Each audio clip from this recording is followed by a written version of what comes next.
Robin reminded us that the upper room story in the Gospel of John is about Jesus inspiring his disciples. That is, he breathed new life into them and the Jesus movement. The Hebrew Bible has numerous accounts of the breath of God. In Genesis, God breathes life into clay. Job speaks of the breath of God in his nostrils. The prophet Isaiah speaks of a God who gives breath to the people. And then John tells us this story of Jesus breathing inspiration into his followers. Our first act upon being delivered out of our mother's wombs and into this world is one great inspiration, a breath that then causes our first barbaric yawp to be sounded over the rooftops, our first cry as humans. Our lives then are a continuous stream of breathing out and breathing in, our respiration, inspiration, expiration. The resurrection-shaped life then is one that understands that we hold within our lungs the very breath of God, life. How ironic then that COVID-19 is a respiratory disease, one that we catch by breathing in and one that we spread by breathing out. In Jake Owensby's book, The Resurrection-Shaped Life, Dying and Rising on Planet Earth, the book that Robin and I are using for our current sermon series, the author takes this understanding of the breath of God into his next chapter by contemplating then the meaning of suffering. For centuries, philosophers and theologians have struggled with this question. Why would an all-loving and all-powerful God allow suffering? Why would faithful Jews be annihilated in the Holocaust and good Muslims be slaughtered during the Spanish Inquisition? Why would devout Christians endure deprivations and terrible persecution under the current Chinese government? These questions and all of this is the basis of the doctrine of theodicy. That is, how could a loving, all-good, all-powerful, and all-knowing God allow human misery? And can we find an understanding that would justify our belief in God despite the fact that terrible human suffering exists? And finally, given the unavoidable fact that human suffering is evident in our world, what then must God be like? One school of thought places the answer entirely on us humans. We're to blame. There is no reason to do any work with our theology because God is perfect. Therefore, humans are guilty of all of the causes of suffering because of our disobedience to God. And this understanding works very well for some people. Alas, it doesn't work for me. Another school of thought has people revising their understanding of God. This school of thought says that God's hands are tied. To give humans freedom to make choices, God could not, therefore, take away our freedom to choose to do evil.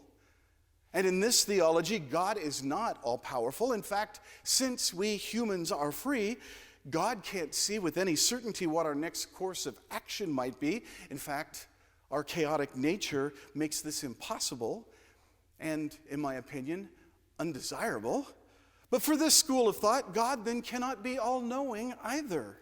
We could spend hours, days, entire careers on the discussion of these two views of theodicy, of why God allows suffering. But we're Congregationalists, and we're pretty pragmatic. So what if we instead revised that question of why God allows suffering and instead changed it and asked this question: how will God make the world's suffering mean something? Or something I like a little better: how can I work with God to make the world's suffering mean something? Jesus knew a thing or two about suffering. He was born a Jewish man in Roman-occupied Palestine. He lived with the conflict that those disparate worlds created when they were combined. We know he cried out from his place of execution, my God, why have you forsaken me?" We find solidarity in those words of Jesus because they are such human words. Humans, we cry out to God to try and understand, to help us make meaning out of our suffering and the suffering of others. Earlier, when Jesus was baptized by John the Baptist, he arose out of the water and a dove descended. And in some of the gospel accounts, we hear God say how pleased he is with Jesus. When we are baptized into new life. And this new life has attached with it then a new dream of what we might suffer for. In our selfish me-first world, we might suffer long hours at work to make money so that we can buy the things we think we need or those things that we have been conditioned to think we need. When we live a selfish life, we endure lots of suffering for the sake of empire, for the status quo. But when we are born into new life through baptism, through a desire to follow Jesus and live like him, resistant to the status quo, resistant to empire, then we are born into not only a new life that rejects self-centeredness, but we're also born into this new dream, a dream of what the world might be like if we all followed Jesus' example. Instead of that old dream of self-reliance and solitary suffering, we are born anew into a life that cares more about community and sharing than the self-centered pursuits. We begin to dream about healing the world. So ask yourself, what are you suffering for? Or better yet, what are you willing to suffer for? When we are social distancing, we are showing ourselves in solidarity with one another and with each other's suffering. Willful ignorance of the science behind the policy decisions will only lead to increased suffering. There are calls to ignore the science and reopen our economy, but the science shows us that this will only lead to more and worse suffering. We heal the world by listening to experts, not politicians. We value people over profits. I know that the coming economic troubles will hurt all of us, all people as well, but we actually will end more lives by reopening our society too early. And that will then have an even worse effect on our economy. A damaged economy is bad. It is very bad. Death is worse. Our country has a proven track record of being resilient. Our 401ks that are hemorrhaging value is bad, but it's not death. We are suffering and enduring because we care about other people. We care about life. We're not selfish. We're not concerned just with our survival. We care about the entire human family. Please take heart when you hear conflicting advice regarding these social distancing policies. Trading lives for the sake of the economy is, on its face, a death-dealing proposition. There is nothing life-giving about it. In fact, a life devoted to making other humans suffer for this sake of control has nothing to do with God. On the contrary, God comes to us to redeem all suffering. So we endure. And we participate in this dreaming of new life. When Jesus was tempted in the desert, remember that story?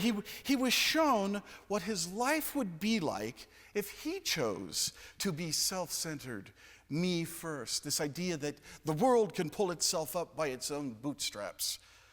Never mind that a lot of it can't even afford boots.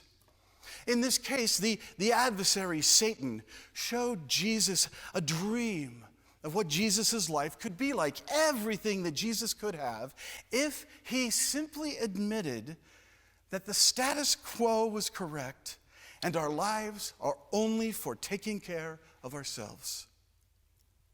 But instead, Jesus said no, and he chose a different dream. He rejected that dream that the adversary showed with all of its glittering and very comfortable allure.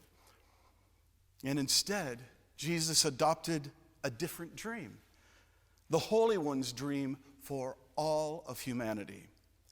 And then Jesus turns his life to the healing of the world. He turns his attention away from his own life and towards the life of other people. He feeds the hungry. He heals the sick and the brokenhearted. He restores lunatics to sanity. He breaks bread with streetwalkers and extortionists and drug dealers and the homeless and even con artists. By the most costly example possible, he teaches us to forgive the unrepentant. He teaches us to resist the violent with compassionate truth, to give the thief who steals our shoes the very shirt off our back. So the religious leaders of his time branded Jesus a heretic, a resistor, a troublemaker. And the political leaders of his time saw him as a threat to the status quo, and they set forth to have him killed. And Jesus then suffered on the cross, crying out to God during his own suffering. And he gave his life then for this higher purpose of mending the world. His final breath was a human cry of suffering that we all relate to, because our own final breaths, our final respiration, our expirations will be similar. So we join in Jesus' dream, and therefore in God's dream of healing the world, thereby making us all whole. And the story goes on. By raising Jesus from the dead, whether literally, metaphorically, or spiritually, that act, it inscribes Jesus' suffering. It gives Jesus' suffering meaning, and thereby gives all suffering meaning. Suffering that occurs for the sake of healing the world. It is inscribed with infinite and eternal meaning. God is making things right through us with this kind of suffering that we endure for the sake of others. We're going to suffer. That is our lot in life. We are frail, we are weak, we are fragile, mortal creatures. And yet, because of our capacity for empathy, we can do more than just endure what we might see as senseless misery. Jesus has called us to follow him and his dream of a healed world. And that is the higher purpose that might guide our lives.